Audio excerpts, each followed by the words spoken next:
Hey guys, welcome back to Listen Bitch Presents Tell Me Why You're Special. This is the arena where we don't just talk about purpose, we talk about why you're still hesitating to step into it. Because the truth is, a lot of people feel called to something more, but they don't move. Not because they don't want to, not because they don't see it, but because they don't believe that they're enough for it.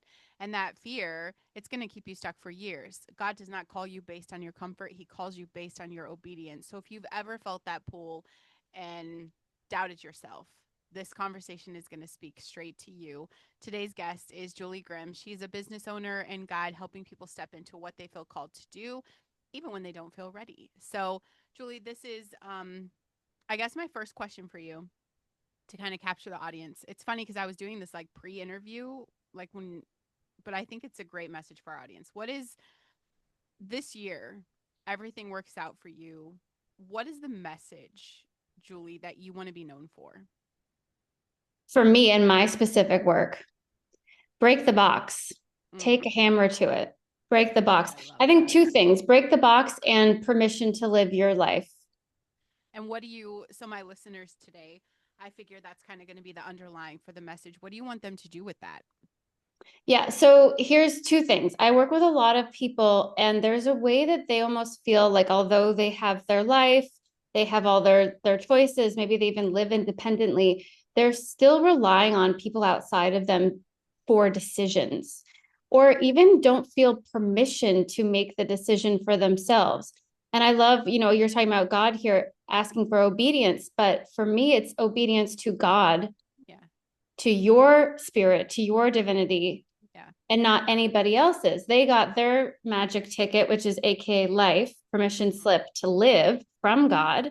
It's a massive, massive gift. Yeah. But where people don't, even though they have that, they still feel, okay, no, I have to live according to somebody else's rules. And that's often the box that then we generate and we create. And then we're in these unfulfilling relationships, unfulfilling jobs, where we feel like, yes, I have my home, maybe I even have my family, but I'm not there.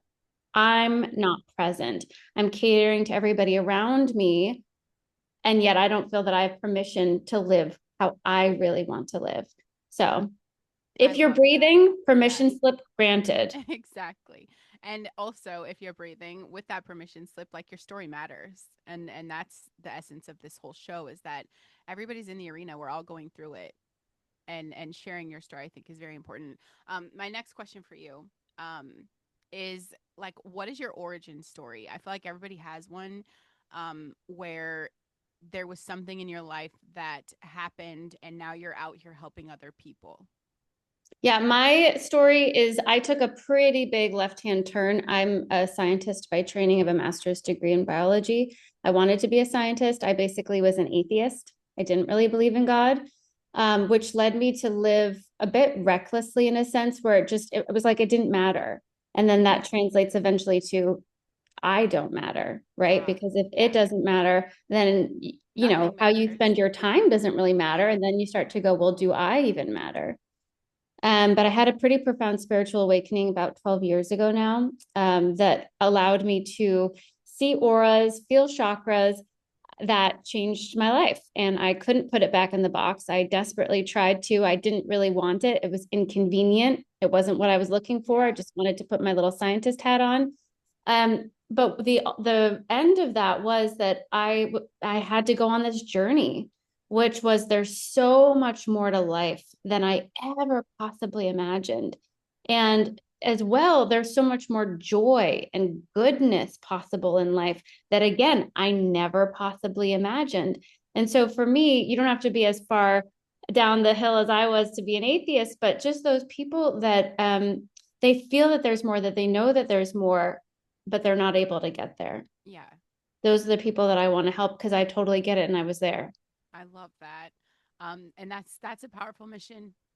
Also, what I've realized is it's one that can't be ignored. Like, I mean, it's I feel like, God puts the calling and ignoring it leaves you your heart and your brain just never have that coherence and you're never settled inside yourself. It's crazy. I have another question for you, I guess. Go ahead, and this is usually my launch question, like your elevator pitch. So what is it that you are currently doing? What does your work look like? And yeah, let's start there. I'm a spiritual guide, so I offer spiritual guidance to people that can look like relationships, again, purpose, job.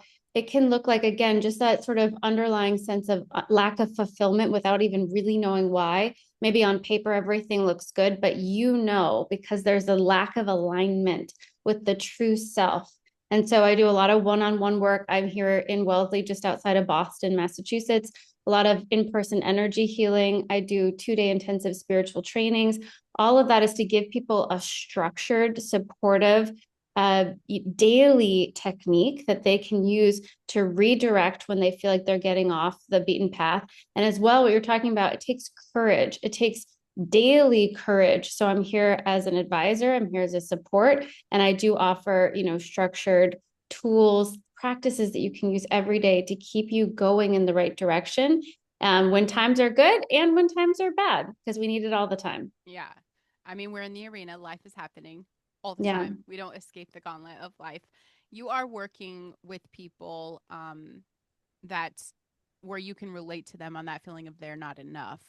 And someone listening right now, how does that show up? How do they recognize that, maybe they haven't been honest about that feeling? They've not named it, Oh, right? let me tell you how it Yeah, shows please. up.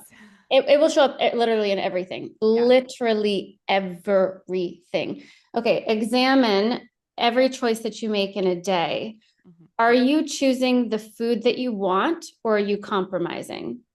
Oh, it's good enough, or it's cheaper, maybe. I understand that we do need to be, comprehensive with our finances, but are you always minimizing, like literally to the point of the difference of one apple to another, that's the apple that you want, but you go for the other apple?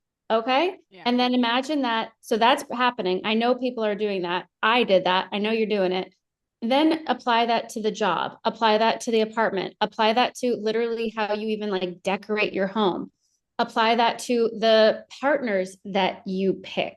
So I Mm. work with a lot of people where they have heavily compromised in the arena of personal relationships, to the extent that they're in relationships with people who are like gambling addicts or recovered alcoholics, where they're, again, it's not about, I mean, being with somebody who's an active addiction, I would say is problematic, but it's situations where they're constantly overgiving to Yeah. the other and not receiving back in comparable measure. But I swear it shows up even down to, are you buying the apple that you actually want to buy? Or maybe you didn't even want an apple. Maybe you Yeah. wanted a pineapple, but for some reason you rationalized yourself out of that purchase. And the universe is energetic, it's holographic. So if you're compromising on something that small, it's basically like, okay, great, sure, then we don't have to really give you anything. Then you'll just make do with whatever, right? And so there's a place for being scrappy, making it happen. That's all really wonderful. We want to make sure that we can do that. But on the other hand, there's a time for embracing our true desires, even acknowledging to ourselves that that is what we want. Hmm. When we go out to eat at a restaurant, are you actually ordering what you want? Or are you ordering, I don't know, what you think the other person can pay for? No. Yeah. That, I mean, that's an interesting concept. So I say thank Yeah. you for sharing that. And No, it's the micro, that's the micro. yeah, And then the macro, now you're thinking about having a baby with somebody who has a gambling addiction. yeah, And it's like, what kind of father are they going to be? yeah, I wonder, they can be a quote unquote a wonderful person, but let me tell you, you're going to run into some serious problems down the line. right. I think a lot of things that a lot of what moves people or not moves them, but like what keeps them stuck is really I think fear is a huge thing. So you've got people staying in the compromised relationship because of fear. You've got people, I feel like it's that fear, that underlying fear, not even necessarily, like you're not good enough, but some people just really aren't taught to trust, right? Like Mm. all of those things. So, how do you work people through that process of getting through the fear and embracing the fact that they are enough? They're more than enough. Yeah. So Yeah. that's part of what I love being a spiritual guide. So I do talk to my clients. Obviously, we need rapport, but I do energy healing sessions. And literally, the session is designed to plug you back into spirit, because the light of your spirit it's invaluable. How, like, to even say that possibly it didn't matter or had no value or whatever is like actually hilarious if we take a big step back. Yeah. And as well, we have this whole gift of life again. It's like, why would God bring you here without a purpose, without you mattering? Like, if you could see for a moment through those eyes and see the truth of how precious you are and how precious your energy was, like everything would shift in one moment. So part of those healing sessions is literally plugging you back into that light so it can flow down into your life. And through that energy, you go, oh my God, what was I doing? Like, wake up. What have I been up to? Yeah. And I do see, I kind of, I don't always advertise this, but a lot of people I work with, they have breakups like within a month. Sometimes that day they go home and it's done. And I always say, what I'm offering, it's not adding anything. Yeah. It's simply turning on the lights to what was already going on. And where you minimized, you compromised, you self-sacrificed. And now it's like, oh, I'm really done with that pattern because an aspect of me remembers, first of all, how precious my life is, how precious my energy is, and that what I really want matters. And therefore, I can't compromise this anymore. Yeah. Now, I don't know if that's a hell of a selling point. I'm thinking, are people like, Julie, okay, I want this deadbeat off my couch. I need that appointment right now because that's hilarious. So, Yeah, it does someone's like, happen. yes. It does happen. And then more often than not, it's really funny because we'll do the consult and different things will come up in the consult. And then sometimes I don't even know. I know nothing. I know no information about the partner. Maybe I don't, they just mentioned it. And then we do the check in 3 weeks later. Oh, by the way, I'm in the process of a divorce. Oh, by the way, Yeah. this, that, the other thing. And it's happened now so many times that I'm just like, okay, that's part of it. It's put that as a disclaimer or like a warning, like Yeah, possibly I your should relationships really. are going to change. Um, Yeah. what is the difference like in people in this human experience between like how would you speak to someone to decipher, the fear or just actual misalignment? Yeah, that is such a good question. Because especially when you're working with somebody who's, for example, experienced quite a lot of trauma, we can have fear in our body of the good thing, of the best thing, of the thing that we need to do. And we can have as well that misalignment, which is what you're kind of talking about. Yeah. So it is a personal inner relationship that needs to be developed and it needs to be developed over time. So it's not something to be rushed, but ultimately it's the relationship with the self, with understanding, okay, this happened last time and I listened to it and it didn't work out. So let me try something new. But it's a matter of, first of all, we want to get quiet, like meditation, Mm-hmm. journaling, reflection. Those are really, really wonderful exercises.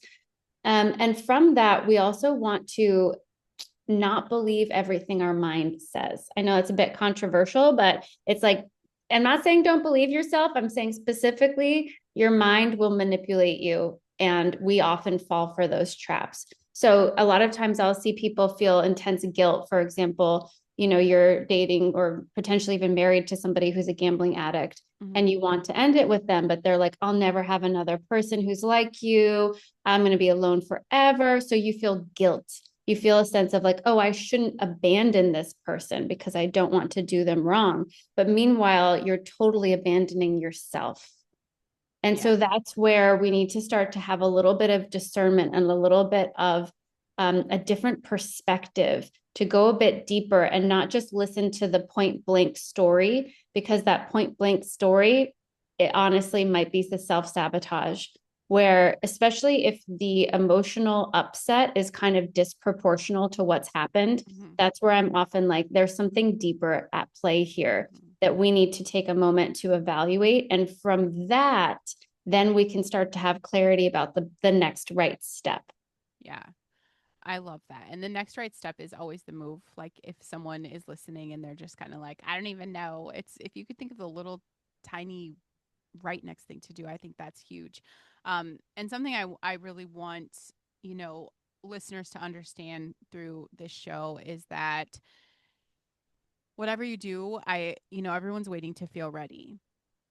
And there's no such thing. Can you give us an example of, the fact you're not ready and you move anyway? And Girl, each and every day, each and every exactly. day. Yeah. Here's what I'll say, and it kind of goes on exactly what you had just said the moment before. Baby steps. Take it real slow. Take it so slow. If you're not ready, so here's the thing that we might get an inspiration, we might get the big picture from God, and we're going to be terrified because it's going to feel so big. Oh my gosh, how could I ever do that? And here's the thing, you're not meant to be that tomorrow. That's the big picture. You're meant to be that. Maybe it's a year, two, maybe it's 5 years down the line. So just as you've gotten that big picture, you're going to get guidance on little next steps. And sometimes literally the next step is clean your house. Yeah. Guess what? All of us, we can clean our houses. You don't have to be afraid. You might not want to. That's the other issue. Yeah. But sometimes it's literally like go for a walk, do an exercise class. Yep. It's not always, oh, I'm going to go quit my job. I'm going to go put myself in a 30-person networking event and then promote myself. Sometimes it's literally organize your cabinets. Like Yeah. your house is a mess, put it in order for the love of God. Oh And my that God, can you see my office right now? How embarrassing. I have to no, clean you're a not lot of at stuff. all. Not at all because I'm only saying it because I've literally received that message. Right? You're like, God, spirit, like, what am I to do today? What? And it's Yeah. like, please fold your laundry. Yes. And that's where we think it doesn't matter because we just want to be in the big picture glamour, which also can terrify us. Yeah. And so if you're in that freeze state because the big picture is too big, Mm-hmm. look around, see what's right in front of you. I'm sure there's ample opportunity for you to be, as you said, in obedience to God, in obedience to your calling that doesn't always put you at that forefront of the terror zone and the Yeah. comfort zone. And it might also be kind of quote unquote uncomfortable, but uncomfortable because it's simply not yet part of your routine. Like, Right. are you making your bed every day? Again, we mentioned meditation or journaling. Are you doing those things? Like those are really easy, not, simple is maybe a better word for it. Yeah. Things that we can be involved in that are absolutely steps towards that big picture that don't have to be like the full bungee jump leap of faith. Yeah. I I love that. And not having that full bungee jump too. I could definitely relate to that because I was looking for everything outside of myself for a very long time. And I used to joke, like even in my early podcast years, I would be like, there's no guidebook to life, y'all. And for me, I found the Bible and I'm reading this book and I'm like, this is the guide, right? Like Christ became this huge guide, and it's very, very clear in there, just get focused on he's the model, right? Mm-hmm. And I look now like at society and I look at all the noise and all of it's in there. I'm talking like to have the quiet moments of thought. It's in there to get outside and get fresh air. It's in there to, you know, simple things like drink your water, right? Eat real food. All these simple things that I think everyone is so lost out in social media land, in comparison land, in I think if you've ever thought you're not enough and you open up this thing, it's going to give you and your brain all the proof and truth that yeah, you're not enough. Because look what they're doing, look what they're doing, what they're doing. What do you think that social media has done to how much has it affected that feeling of people not being enough and how much has it taken away from just the core basics of life? Sunshine, food, journaling, writing, meditation.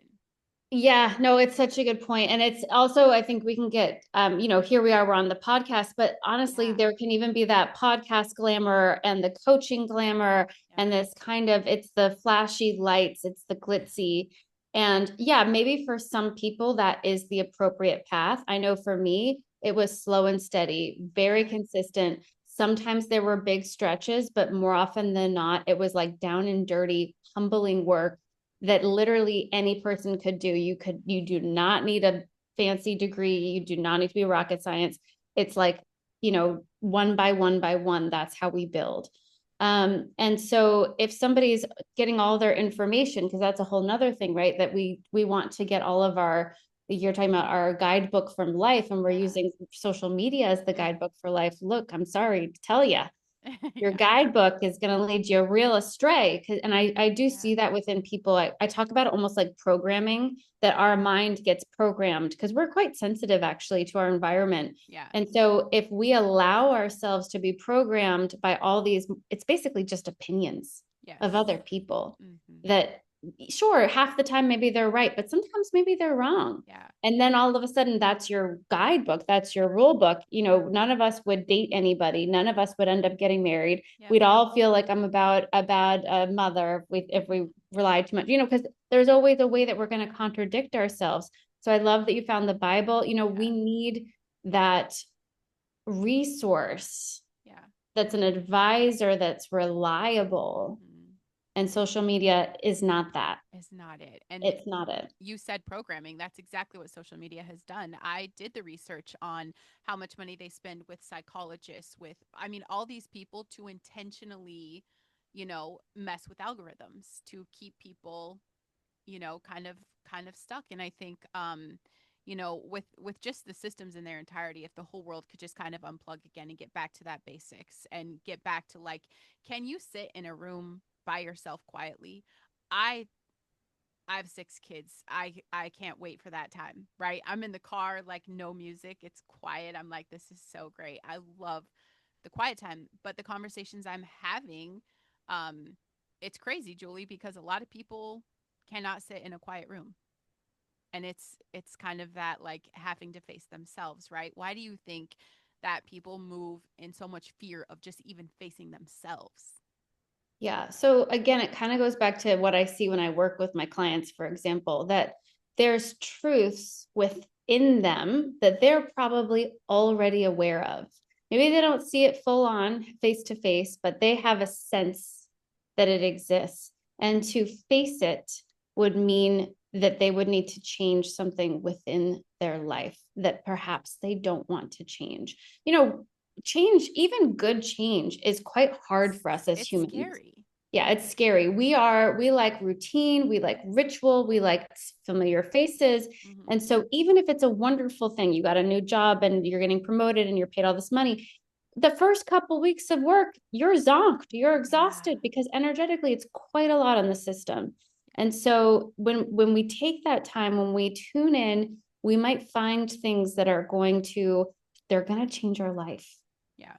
And that comes back to what you're talking about with readiness. And we're going to start to not feel ready. And that's where it's like one little incremental step. It doesn't all have to happen at once. Right. Um, and as well, the one other thing I'll say about facing yourself is that sometimes there's pain Hmm. involved. When we face the truth, it can be painful. Of course. And that, again, we as humans, we are wired to avoid the pain. Now, here's the funny thing is that we will suffer way more trying to avoid the pain than taking 5 minutes to Yeah. face the pain ever was. But that's, again, our psychology. Thank you for saying that because I feel like a lot of people stay in that space of not understanding the cost. And the cost is like you're going to suffer so much more and for so much longer than if you just rip the band aid off, right? Like building this whole life around avoiding the pain, that's exhausting. Trying to mask, the outside when it doesn't match it, and that's exhausting. Like that stuff is tiring. There's a huge price. I love that you said that. What does it take, you know, definitely speaking to someone who may not understand my method, right? Like when I don't trust in myself, I give it to God, right? I'm like, okay, I see you want me to steward this. I didn't trust myself to have an interview show. I kicked and screamed the whole way here. I'm like, God, you're I know you're not serious. Like, have you seen my face? Do you know how I speak? Like, I can't do this. Um, and I didn't trust myself in that moment. I still felt that I needed to do it. I give that over to Christ. But someone who doesn't understand what that's like or isn't in the same season I'm in, right? How would you teach them to really just trust themselves in that moment to move forward? Yeah, I love that question. And here's again where the small steps add up, because as we trust ourselves in the small, we show ourselves that we can show up in the big.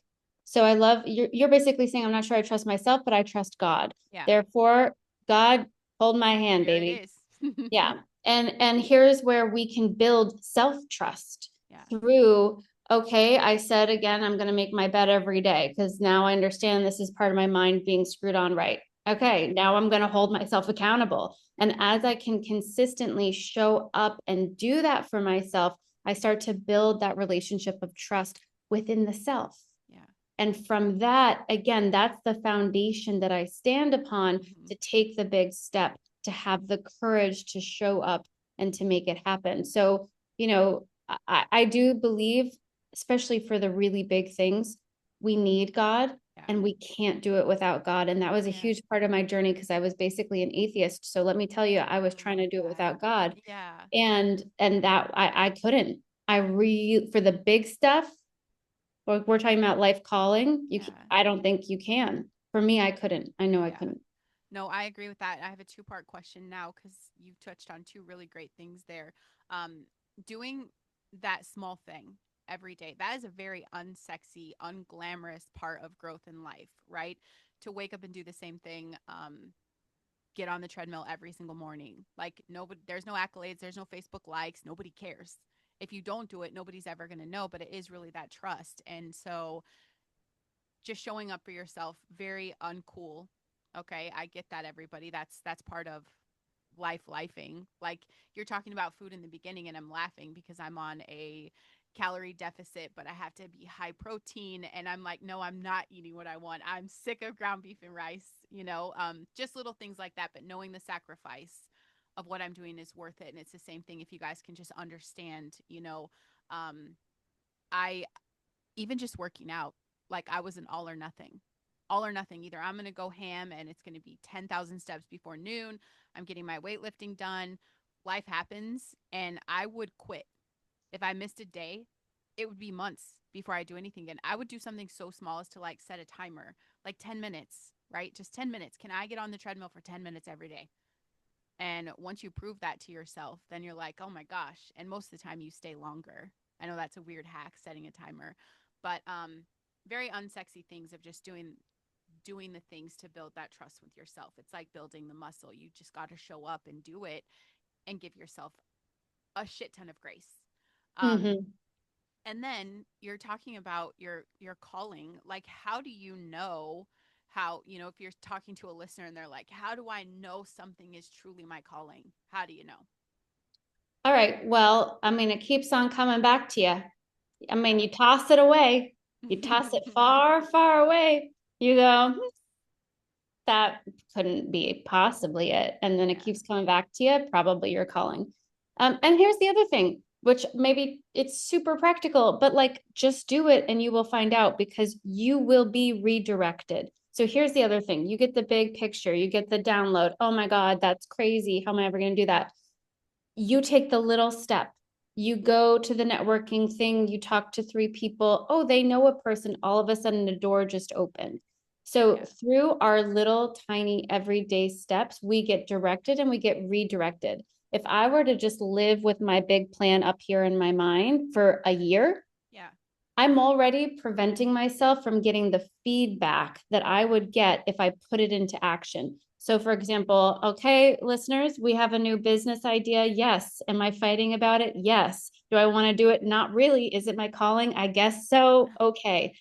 What I did literally this morning, I bought the domain. Nice. Baby step, Yeah.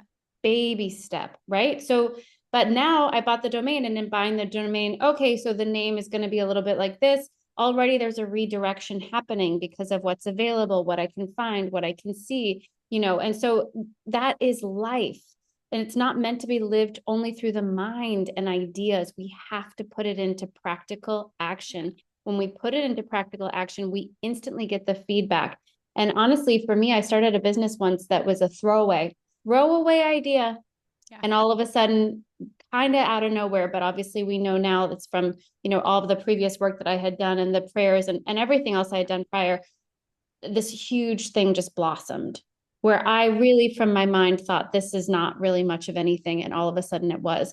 So that's where we can't be the editor of everything. We have to try it out. We have to let life give us the feedback and allow ourselves to be redirected by life because I've also gotten burned by some of my decisions, and that's part of it. Yeah. That's the lesson though, right? Like what did you learn from getting Oh my burned? gosh. I mean, being overly optimistic, overly naive, the practicality of running a business, how to monetize things, how to sell it. Like, there's just so much that I learned. And ultimately, also, it wasn't that my calling was wrong or my idea was wrong, but my execution was incorrect. And so I needed to be sensitive to that redirection. And that's how it's going to be, right? That's how it's going to go. Yeah. I love that. We are almost up on our time here, so I want to ask one final question. Um, if right now, what area of your life are you still playing small with, or in something that you already know you're called to? Oh my gosh. Yeah, well, I'm on this podcast, I guess, for a reason. I just got a big download about different ways that I was still minimizing, even after all this time. And I really do think, again, because when we work with God, we're working with spirit, we're working with our spirit. And that's totally beyond our human mind. Yeah. Really, it truly is. And so the bigness of who we really are is beyond, we will all probably pass and then we'll look back and we'll still laugh at ourselves We're because we'll be gonna be like, laughing. Yes. I had no idea. And here we are hemming and hawing over this Yeah. decision, that decision. And we're like, oh my God, we're children of God. Come on, guys, just Yeah. live. And so, yeah, I moved recently into a new home. And for the first time, literally ever, I'm decorating it exactly how I I want love to. that. And I'm not hemming and hawing. And even when I was talking about the Apple decision, I had the same thing. These curtains are that. Well, these are the curtains that I want, but they cost 3 times the amount of money. Yeah. And it's like, I'm gonna fucking go for them. I'm gonna go for them. That's Exactly. happening. Yes. I love that so much. And that's probably an incredible, relatable way to leave the audience wanting more. So I'm sorry, you guys are going to have to follow Julie. Where can we find you? How do we get resourced with you? Yeah, so my work as a spiritual guide is Spiritual Studies Institute, www.spiritualstudies-institute.com. I do have a free intuition guide there, Yes. should people want. And I've also written an ebook called About Faith, which is all about the faith journey as well. That's on Amazon. I love that. You guys get resourced in the show notes. And Julie, this is the part of the show where I get to tell you what I think makes you special. It's not just that you talk about purpose, it's that you moved on it. Okay. I mean, that's a huge thing to think that there isn't a God in the world in one point in your life to knowing he can't be ignored anymore. And I think that in and of itself is a huge, beautiful testimony. But you never wait till you felt ready. You didn't wait until everything made sense. You followed what you felt called to do. And now the fact that you have turned around and you're helping other people face that same moment where they have to decide, do I stay where I am or do I actually step into what I know is there? I think that is a beautiful gift. I love that you are stewarding your mission. I think that takes incredible courage and absolutely that it takes faith. And I love that you have just embraced all of that.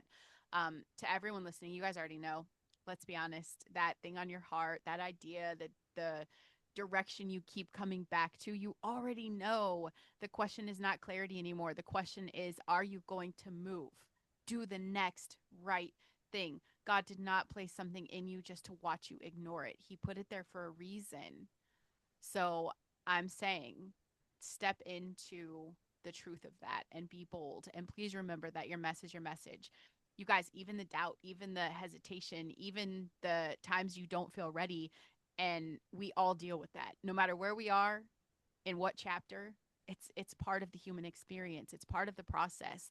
If this episode spoke to you, please share it out with someone who needs it. There's someone that Julie can reach with your help. Otherwise, we can't. And I think that would be kind of selfish. So share the show.